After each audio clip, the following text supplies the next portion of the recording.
Hello everyone, welcome to BL Babbles and this is part 5 of Heaven Official's Blessing novel Hindi explanation. Video पहले ही बहुत late हो चुकी है, so let's just roll the intro.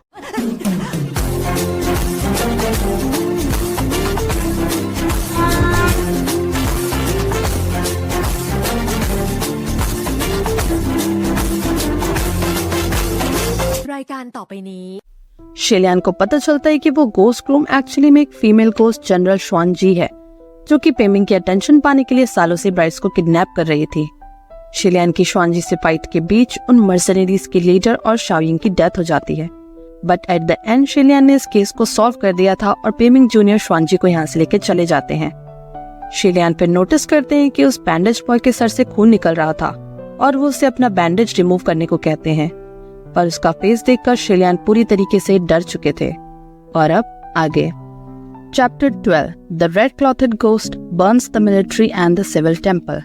जैसा कि शिलियान ने सोचा था, उस लड़के के फेस पे जलने के निशान थे, पर उसके साथ साथ 3-4 छोटे छोटे अगली ह्यूमन फेसेस भी थे. शिलियान को ऐसा लग रहा था कि वो कोई बुरा सपना देख रहे हों. उनके चेहरे पर डर साफ दिखाई दे रहा था. उनका रिएक्शन देखकर ऐसा लग रहा था कि उनके पैरों के नीचे से जमीन खिसक गई हो. शिलियान का ऐसा रिएक्शन देखकर वो लड़का अपना फेस कवर करने लगता है. उसे लग रहा था कि इवन शिलियान उसका ये चेहरा एक्सेप्ट नहीं कर सकते. वो तुरंत वहाँ से जंगलों में भाग जाता है. शिलियान उसे रोकने की कोशिश करते हैं, पर वो लड़का तब तक जंगलों के अंदर भाग चुका था. बहुत ढूंढने के बाद जब वो शिलियान को नहीं मिलता, शिलियान मिंगवांग टेम्पल में वापस आ जाते हैं. वहाँ पे वो देखते हैं कि टेम्पल के पीछे बहुत से लोग आए थे जिन्होंने ब्लैक ड्रेसेस पहनी थी. वो लोग पेड़ में टंगी हुई कॉर्पसेस को केयरफुली नीचे उतार रहे थे, जिन्हें फुयाओ सुपरवाइज कर रहा था. इट मीन्स कि इन लोगों को फुयाओ हेवन से हेल्प के लिए लेके आया है. उसी टाइम नानफेंग भी विलेजर्स को सेफली घर पहुंचाकर आ चुका था. नानफेंग फुयाओ को कहता है, क्यों, तुम फिर से भाग नहीं रहे क्या? फुयाओ रिप्लाइज, तुम्हें क्या लगता है इन लोगों को यहाँ हेल्प के लिए कौन लेकर आया है? दोनों के फिर से आर्ग्यूमेंट शुरू होने से पहले शिलियान उन्हें इंटरप्ट करते हुए कहते हैं, तुम लोग अभी आर्ग्यू करना बंद करो और उस बैंडेज बॉय को ढूंढने में मेरी मदद करो. नानफेंग कहता है, पर वो तो तुम्हारे साथ ही था ना? शिलियान बताते हैं कि उन्होंने उस लड़के को गलती से डरा दिया. फुयाओ कहता है, इम्पॉसिबल, तुम्हारी क्रॉस ड्रेसिंग अब इतनी ज्यादा भी डरावनी नहीं है. शिलियान कहते हैं, बात ये नहीं है, उसका फेस देखकर बस मैं अपनी रिएक्शन कंट्रोल नहीं कर पाया. फुयाओ पूछता है, क्या वो इतना ज्यादा बदसूरत है? शिलियान रिप्लाइज, वो मैटर नहीं करता, बात ये है कि उसे ह्यूमन फेस डिसीज है. 800 साल पहले शनला किंगडम में एक प्लेग की वजह से वहाँ के लोगों की बॉडीज में टाइनी फेसेस आ गए थे, जो कि चीखते, चिल्लाते और बातें करते. जो भी लोग इस प्लेग से सफर कर रहे थे, वो सबसे पहले तो अपने फेस को नाइफ से काटने की कोशिश करते, और अगर इससे भी बात नहीं बनती तो वो उसे फायर से जलाने की कोशिश करते थे. फुयाओ कहता है कि वो प्लेग तो सालों पहले ही खत्म हो चुका है, उसका फिर से आना इम्पॉसिबल है. शिलियान कहते हैं कि उन्होंने गलत नहीं देखा है और वो गलत नहीं हो सकते, ऑब्वियसली, क्योंकि शिलियान उस टाइम शनला के क्राउन प्रिंस जो थे. उस लड़के के फेस में जो बर्न मार्क्स थे वो शायद इसलिए होंगे क्योंकि उसने उन फेसेस को जलाने की कोशिश की होगी. नानफेंग कहता है कि इसका मतलब वो लड़का यहाँ सेंचुरीज से रह रहा होगा, पर सबसे इम्पोर्टेंट बात ये है कि क्या वो प्लेग कंटेजियस है? शिलियान रिप्लाइज, वो प्लेग बहुत ज्यादा कंटेजियस था. अगर इस लड़के को वो प्लेग होता तो अभी तक माउंटेन्स में सबको फैल जाता. जितने समय से वो यहाँ पे रह रहा है, लगता है कि वो हील हो चुका है, बस उसके फेस से वो स्कार्स नहीं जा रहे. वो लोग उस लड़के को ढूंढते हुए थक चुके थे. शिलियान मन में सोचते हैं कि कचरा उठाना इन सब चीजों से कितना ज्यादा बेहतर है. उन्हें ऐसा फील हो रहा था कि उनकी बॉडी की सारी बोन्स कभी भी बिखर जाएंगी. वो जब ये सब सोच रहे थे, वो यह पॉइंट आउट करता है कि उन्होंने अभी भी मैरिज ड्रेस पहनी थी. शिलियान को रियलाइज होता है कि इसका मतलब जनरल पे के सामने भी वो ऐसे ही थे. नानफेंग, तुम्हें मुझे याद तो दिलाना चाहिए था. नानफेंग कहता है, कोई जरूरत नहीं थी याद दिलाने की. पेमिंग जूनियर को फर्क नहीं पड़ता अगर तुमने इससे 10 गुना ज्यादा भी अजीब कपड़े पहने होते तो भी. पेमिंग जूनियर 200 साल पहले असेंड हुए थे. रूमर्स ये है कि उन्होंने अपने सिटी के सारे लोगों को मार दिया था. शिलियान सोचते हैं कि ऑल्दो वो 3 बार असेंड हो चुके हैं, पर फिर भी उन्होंने हेवंस में ज्यादा टाइम स्पेंड नहीं किया है और उन्हें वहाँ के बारे में ज्यादा पता नहीं है. फुयाओ कहता है कि वहाँ पे किसी पे भी भरोसा नहीं किया जा सकता. तभी नानफेंग रिप्लाइज, अच्छा और बुरा तो हर जगह होता है, it's not just heavens. Eventually वो लोग हेवन में वापस आ जाते हैं. शिलियान लिंगवेन को उस बैंडेज लड़के को ढूंढने को कहते हैं. लिंगवेन शिलियान को कम्युनिकेशन एरे ज्वाइन करने को कहती है. जहाँ पे श्वानची वाले मैटर पे डिस्कशन हो रहा था। कम्युनिकेशन एरे ज्वाइन करते ही शेलियान को फेंगशिन की आवाज आती है, जिसे श्वानची को इंटेरोगेट करने का काम दिया गया था। वो कंप्लेन कर रहा था कि श्वानची चिरोंग द ग्रीन कोस्ट के साथ मिलकर ये सब कर रही थी, पर चिरोंग के बारे में पूछने पर वो कुछ नहीं बता रही। शेलियान को ये भी पता चलता है कि श्वानची के पास इतना सब करने के लिए स्पिरिचुअल एनर्जी नहीं थी और चिरोंग ने उसे अपनी पावर बोरो की थी। फेंगशिन पेमिंग जूनियर से कहता है कि अगर आपके जनरल पे वापस आ गए होंगे तो हम उन्हें ही श्वानची से बात करने को कहते हैं, उन्हें तो श्वानची सब बता देगी। पुअर फेंगशिन, उसे तो वैसे भी विमेन से बात करना पसंद नहीं था और श्वानची को इंटेरोगेट करने का काम भी उसे ही दे दिया गया। शेलियान को ये सब सोचकर बहुत बुरा लग रहा था। सारे हेवनली ऑफिशियल्स को लग रहा था कि श्वानची ने ये सब पेमिंग की वजह से किया है, पर कोई कुछ बोल नहीं रहा था। पेमिंग जूनियर इन सब का ब्लेम ग्रीन गोस्ट चिरोंग पे डाल देते हैं, क्योंकि आखिर में तो उसी ने श्वानची को अपनी पावर्स दी थी ना। हमें चिरोंग को ढूंढने पे ध्यान देना चाहिए और ना कि पेमिंग ने जो किया उसमें। हेवनली पॉलिटिक्स, पेमिंग जूनियर बेसिकली पूरा ब्लेम श्वानची और चिरोंग पर लगा रहे हैं ताकि जनरल पे की इमेज खराब ना हो। शेलियान बताते हैं कि उन्होंने मैरिसडेन में एक चाइल्ड स्पिरिट की आवाज सुनी थी, पर इस बात को सब नजरअंदाज कर देते हैं। शेलियान ऑल्सो मेंशंस कि उन्होंने सिल्वर बटरफ्लाइज और एक टीनेजर को भी देखा था, जिसके बाद सब बिल्कुल शांत हो जाते हैं। कम्युनिकेशन एरे का माहौल बिल्कुल टेंस हो जाता है। फाइनली लिंगवन शेलियान से पूछती है, योर हाइनेस, आपने क्या कहा? मोचिंग रिप्लाइज, उसने कहा कि उसका सामना हुआचंग से हुआ था। क्या? सारे हेवनली ऑफिशियल्स के पैर कमजोर महसूस होने लगे थे। फाइनली उस लड़के का नाम जानकर शेलियान को अच्छा लग रहा था। ओह, तो उसका नाम हुआचंग है, बिल्कुल सूट करता है उस पर। हुआचंग मीन्स फ्लावर सिटी। लिंगवन शेलियान से पूछती है कि क्या आपको 4 ग्रेट कैलेमिटीज के बारे में कुछ पता है? शेलियान रिप्लाइज, मुझे तो बस 4 मशहूर स्टोरीज के बारे में पता है। वो 4 फेमस स्टोरीज 4 हेवनली ऑफिशियल्स के बारे में थी। First, the young master who pour wine. Second, the crown prince who please the god. Third, the general who breaks his sword. And fourth, the princess who slits her throat. The crown prince who pleases the god, इसके बारे में तो हम सबको पता ही है और बाकी की स्टोरीज के बारे में बुक में आगे पता चल जाएगा। मोचिंग शेलियान का मजाक उड़ाने लगता है कि उन्हें इतनी इंपॉर्टेंट 4 कैलेमिटीज के बारे में नहीं पता। But you see, Xie Lian scrap collecting में इतना बिजी रहते थे, उन्होंने कभी दूसरी चीजों पे ध्यान नहीं दिया।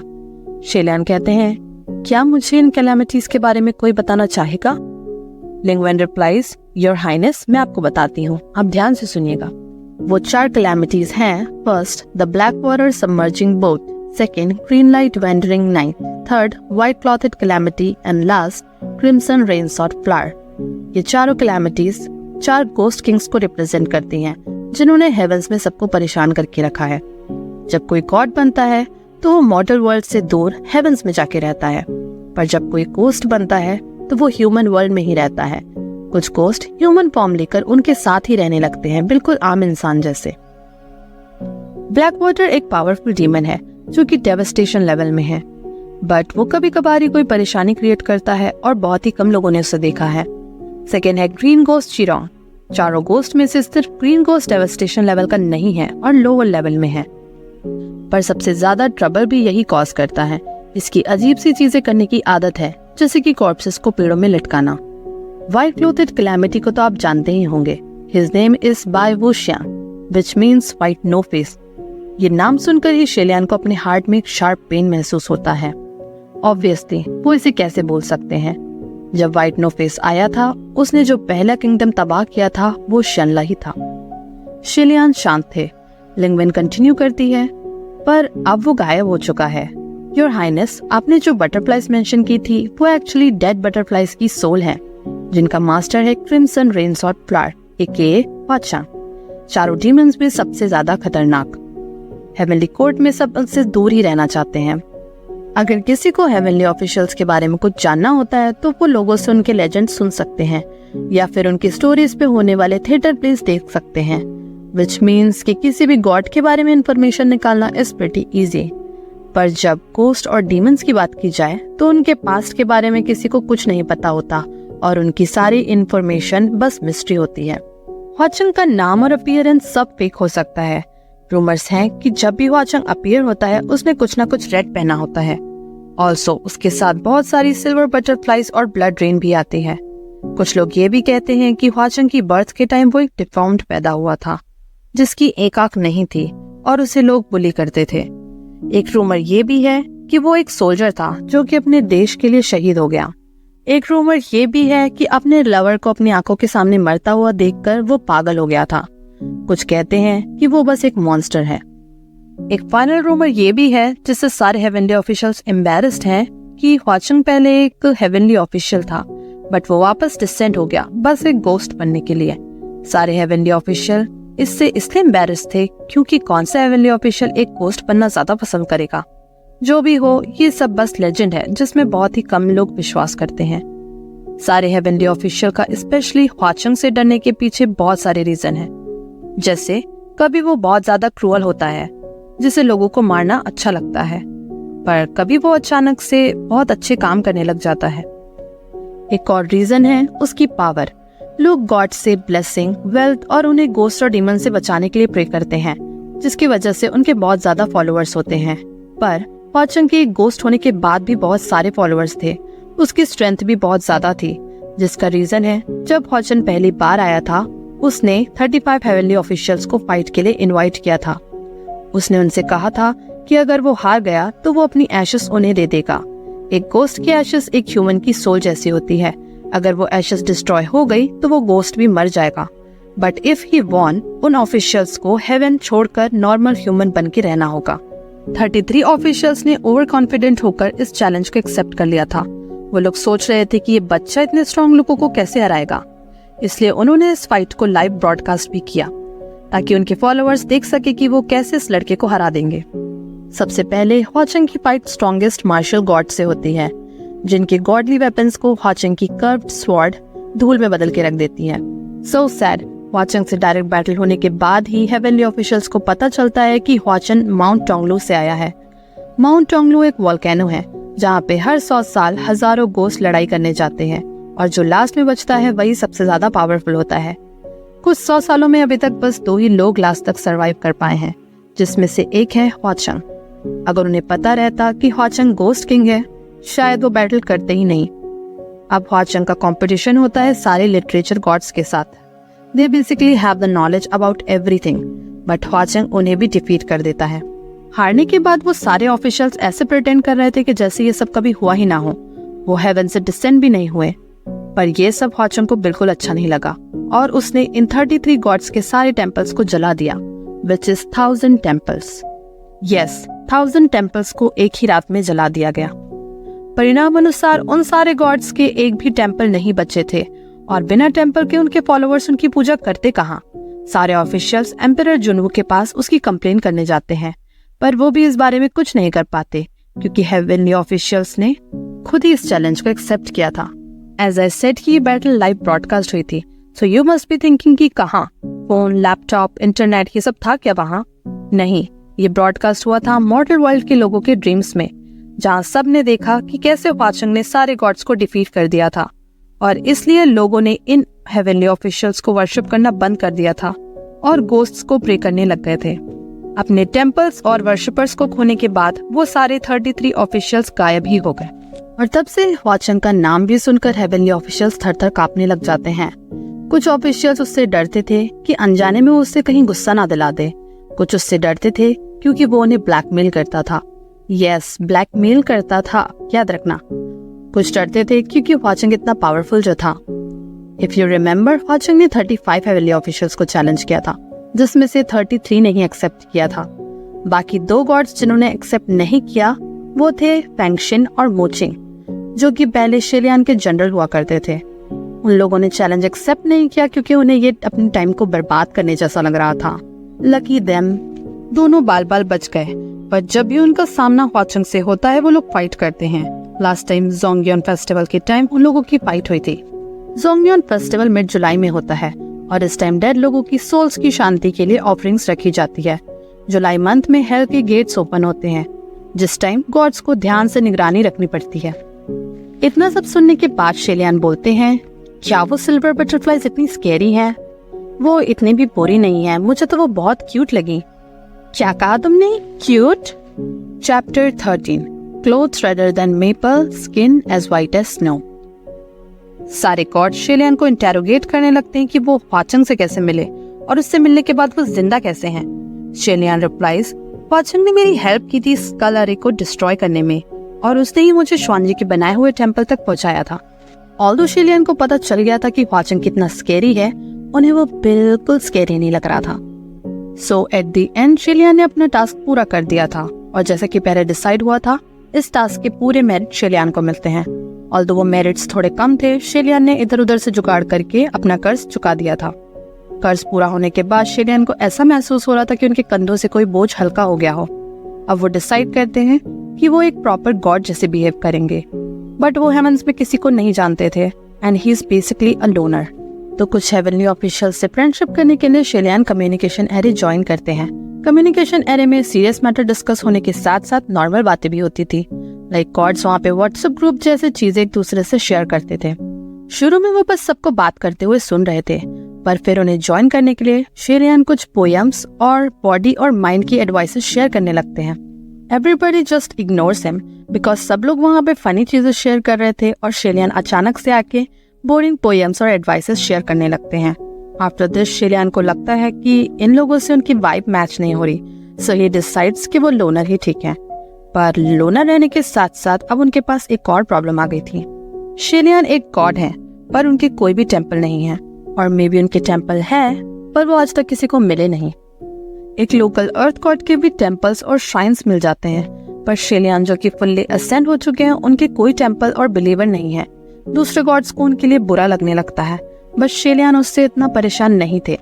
एक दिन शेलियन डिसाइड करते हैं कि अगर कोई मेरे लिए ऑफरिंग नहीं लाना चाहता तो क्या हुआ, मैं खुद अपने लिए ऑफरिंग्स लाऊंगा। सारे गॉड शेलियन को पागल समझ रहे थे, पर शेलियन लोगों की परवाह ना करते हुए मॉर्टल वर्ल्ड में आ जाते हैं। इस बार शेलियन एक छोटे से विलेज में आ गए थे जिसका नाम था पुची विलेज। पुची का मतलब वाटर चेस्टनट होता है। ये एक छोटा सा माउंटेन विलेज था जहाँ पे ग्रीनरी थी, साफ पानी था और दूर दूर तक चावल के खेत दिख रहे थे। शेलियन मन में ऊपर वाले को थैंक यू बोलते हैं कि इस बार वो बिल्कुल सही जगह पे पहुंचे। शेलियन को पास में ही एक टूटी हुई झोपड़ी दिखती है। विलेजर्स से पूछने पर वो बताते हैं कि इसका ओनर इसे ऐसे ही छोड़ के चला गया, अगर तुम चाहो तो रह सकते हो। वाह, शेलियन को तो यही चाहिए था। वो तुरंत उस झोपड़ी के और पास जाते हैं, पर पास से तो इसकी हालत और भी ज्यादा खराब लग रही थी। ऐसा लग रहा था कि कोई उस पे फूंक मारेगा और वो अभी गिर जाएगी। एनीवेज शेलियन वहाँ की साफ सफाई करने लगते हैं। वहाँ के विलेजर्स बहुत जेनरस होते हैं और वो शेलियन को खाने के लिए वाटर चेस्टनट्स ला के देते हैं। वो लोग शेलियन से पूछते हैं कि वो ये टेम्पल किसके लिए बना रहे हैं। शेलियन रिप्लाइज, ये टेम्पल शनला की क्राउन प्रिंस के लिए है। वो लोग पूछते हैं, हमने उनके बारे में कभी नहीं सुना, वो क्या करते हैं? वो प्रोबेबली शांति बनाए रखने में हमारी मदद करते हैं। विलेजर शेलियन को कहते हैं, आप वाटर मास्टर के लिए ऑफरिंग्स क्यों नहीं रखते? इससे आपके पास बहुत सारी धन दौलत भी आएगी, या फिर लिंग वेन जिससे आपको बहुत सारी नॉलेज मिलेगी। एक विमेन शर्माते हुए जुयांग टेम्पल का सजेशन देती है। शेलियन को पता था अगर उन्होंने पेंशन का टेम्पल बनाया तो वो ऊपर से शेलियन के लिए एरोस की बरसात कर देगा। शेलियन रिप्लाइज, कोई बात नहीं, ये टेम्पल मैं क्राउन प्रिंस के लिए ही बनाना चाहता हूँ। शेलियन ने इस टेम्पल का नाम पुची श्राइन रखा था। टेम्पल को थोड़ा बहुत साफ करने के बाद शेलियन नोटिस करते हैं कि इस टेम्पल में सबसे इम्पोर्टेंट चीज तो है ही नहीं, एक गॉड का स्टैचू। ऑल्सो वहाँ पे कोई दरवाजा भी नहीं था। कुछ देर सोचने के बाद शेलियन डिसाइड करते हैं कि इस झोपड़ी को रीबिल्ड ही करना पड़ेगा, इसलिए वो अपने डोर के सामने एक साइन लगाते हैं जिसमें लिखा था, ये टेम्पल बहुत खराब हो चुका है, हमें पहले लोगों की तलाश है जो कि इसे रेनोवेट करने में हमारी मदद करे और पुण्य कमाए। साइन लगाने के बाद शेलियन विलेज में जाते हैं श्राइन के लिए कुछ चीजें और फूड की तलाश में। कहा जाता है कि इमॉर्टल्स को खाना और पानी की जरूरत नहीं पड़ती, पर ये कितना सच है और कितना झूठ किसी को नहीं पता। कुछ हेवनली ऑफिशियल सिर्फ प्योर और क्लीन फूड खाते हैं, सो वो लोग मॉर्टल रम का कुछ भी नहीं खा सकते क्योंकि यहाँ का खाना पॉल्यूटेड होता है। हाउएवर ये चीजें शेलियन पे लागू नहीं होती क्योंकि उनकी बॉडी में जो कर्स शैकल था उसकी वजह से वो बस एक आम इंसान जैसे थे और कुछ भी खा सकते थे। पैसे से खाना ना खरीद कर शेलियन बस कहीं पे भी पड़ा हुआ खाना खा लिया करते थे। And if you remember, temple में जो बर्न शेलियन के पास आके गिरा था वो उसे खाने की पूरी तैयारी में थे। क्योंकि भूख का एहसास तो उन्हें भी होता था, इसलिए वो कुछ भी खा लिया करते थे। शेलियान के अनुसार एक श्राइन ओपन करना मतलब पैसा जाना और ट्रैश कलेक्ट करना मतलब पैसा आना, इसलिए कचरा जमा करना गॉड बनने से ज्यादा बेहतर है। यू कैन टेल शेलियान को गॉड बनकर उतनी भी खुशी नहीं हुई है। वो खुद को सहानुभूति देते हैं और ट्रैश कलेक्ट करने लगते हैं। क्योंकि शेलियान इतने हैंडसम जो है, लोग उनके प्रति काइंड थे और उन्होंने बहुत सारा कचरा जमा कर लिया था। जब वो ये सब लेकर टेम्पल में वापस जा रहे थे, उन्हें एक बैलगाड़ी दिखती है जो कि उसी तरफ जा रही थी। शेलियान बैलगाड़ी के ओनर से पूछते हैं कि क्या वो भी उनके साथ चल सकते हैं। जब वो ओनर उन्हें हाँ का सिग्नल देता है, शेलियान अपने कचरे वाला बैग लेकर पीछे बैठ जाते हैं। तभी शेलियान नोटिस करते हैं कि भूसे के ढेर के पीछे तो पहले से कोई लेटा हुआ है। ऑल्दो उस पर्सन की अपर बॉडी शेलियान को नहीं दिख रही थी, ही कैन टेल कि वो रिलैक्स कर रहा है। उस लड़के के पैरों के बूट्स देखकर शेलियान को माउंट यूजन में मिले हुए उस मिस्टीरियस पर्सन की याद आ जाती है। पर फिर वो सोचते हैं कि नहीं, ये वो पर्सन नहीं हो सकता क्योंकि इसने तो अलग कपड़े पहने हुए हैं, ऑल्दो ये भी रेड ही हैं। शेलियान को लगता है कि ये किसी अमीर घर का यंग मास्टर होगा जो कि बस मजे के लिए ही ऐसे घूम रहा है। एनीवे, शेलियान अब अपने पास रखा हुआ स्क्रोल निकालकर पढ़ने लगते हैं। जैसा उनके साथ कम्युनिकेशन एरे में हुआ था, बेहतर ही होगा कि वो धीरे धीरे चीजों का ट्रैक रखना चालू कर दें। थोड़ी देर के बाद शेलियान को अपने चारों तरफ ब्यूटीफुल सीनरी दिखती है। सूरज डूब रहा था, चारों तरफ जापानीज मेपल ट्रीज थे जिनकी लीव्स बिल्कुल रेड थे। जब शेलियान इन ट्रीज को देखते हैं, उन्हें पहले की याद आ जाती है जब वो यंग थे और वांगजी टेम्पल में ट्रेनिंग कर रहे थे। उस टेम्पल के चारों तरफ मेपल ट्रीज के फॉरेस्ट थे। कुछ देर तक ये ब्रेथ टेकिंग सीनरी देखने के बाद शेलियान फिर से अपना स्क्रोल पढ़ने लगते हैं, जहाँ पे उन्हें अपने बारे में भी कुछ लिखा हुआ मिलता है। स्क्रैप कलेक्टिंग गॉड शेनला के क्राउन प्रिंस जिन्होंने अपनी किंगडम को बर्बाद कर दिया। शेलियान खुद से कहते हैं, देखा जाए तो सारे गॉड्स बराबर होते हैं, सारे ह्यूमन बींग्स बराबर होते हैं। अब फिर वो स्क्रैप कलेक्टर हो या गॉड हो। जो यंग मास्टर वहाँ पे रेस्ट कर रहा था, वो शेलियान की बात सुनकर हंसता है और कहता है, लोग कहते हैं कि all gods, all beings are equal, पर अगर ऐसा सच में होता तो गॉड्स एग्जिस्ट ही नहीं करते। शेलियान एक स्माइल के साथ रिप्लाई करते हैं, जो तुम बोल रहे हो वो भी सही है। शेलियान फिर से अपना स्क्रोल पढ़ने लगते हैं जिसमें लिखा था, माना जाता है कि उस एपिडेमिक को उस शैतान क्राउन प्रिंस ने ही कॉज किया था। उनके पोर्ट्रेट्स और उनकी हैंडराइटिंग से लिखी हुई कोई भी चीज श्रापित है और इन्हें अपने घर के सामने लगाना बहुत बुरा बैड लक माना जाता है। इस तरह की चीजें पढ़कर समझ नहीं आ रहा था कि लोग किसी गॉड की बात कर रहे हैं या किसी गोस्ट की। शेलियान अपने बारे में ये सब और नहीं पढ़ सकते थे। वो डिसाइड करते हैं कि पहले वो दूसरे गॉड्स के बारे में पढ़ेंगे। स्क्रोल में सर्च करने के बाद उन्हें वाटर मास्टर मिलते हैं। वाटर मास्टर शिवुडू को मर्चेंट्स वर्शिप करते थे वेल्थ के लिए। शेलियान सोचने लगते हैं कि वाटर गॉड वेल्थ गॉड कैसे हो सकता है, ये कब हुआ। वो यंग मास्टर शेलियान की बात सुनकर कहता है, मर्चेंट्स वाटर में अपने सामान को ट्रांसपोर्ट करते हैं, इसलिए वो वुडू को प्रे करते हैं ताकि उनकी जर्नी सेफ रहे, और अगर वो ऐसा नहीं करते तो उनकी जर्नी बहुत ही बेकार जाती है। इसलिए शिवुडू का निकनेम वाटर टेरिनाइजिंग द स्काइज है। गॉड्स के मॉर्टल निकनेम्स बहुत फनी होते हैं। जैसे फेंगशिन का मॉर्टल निकनेम है ट्रेमेंडस मैस्कुलिनिटी, मोचिंग का फ्लोर स्वीपिंग जनरल और शेलियन का laughing stock of 3 realms, famous strange people, scrap collecting god, stray dogs etcetera etcetera. Xie Lian उस पर्सन से कहते हैं, तुम इतने यंग हो फिर भी तुम्हें इतना सब कुछ पता है। दैट पर्सन रिप्लाइज, मुझे ज्यादा कुछ नहीं पता, बस मेरे पास फ्री टाइम बहुत रहता है इसलिए। शेलियन अब उससे पूछते हैं, तुम्हें गॉड्स के बारे में तो बहुत पता है, क्या तुम्हें गोस्ट के बारे में कुछ पता है? कौन सा ghost? Xie Lian replies, crimson rain sought flower. ये सुनने के बाद वो पर्सन फाइनली उठ के बैठता है और शेलियन की तरफ देखता है। शेलियन देखते हैं कि वो लड़का करीब 16-17 साल का लग रहा था। उसने बिल्कुल रेड कपड़े पहने थे और उसकी स्किन बिल्कुल स्नो जैसी व्हाइट थी। Also he was very handsome. क्योंकि वो लोग मेपल के फॉरेस्ट को क्रॉस कर रहे थे, मेपल लीव्स गिरने लगते हैं, जिनमें से एक उस टीनेजर के शोल्डर पे आके गिरता है, जिसे वो धीरे से ब्लो करके उड़ा देता है और शेलियन की तरफ स्माइल करके कहता है, आप क्या जानना चाहते हैं? शर्माइए मत, पूछिए। And that's it for today's video. Also, sorry for being this late. And by the way, don't forget to follow BL Babbles on Instagram, and I will see you in part 6. Bye bye.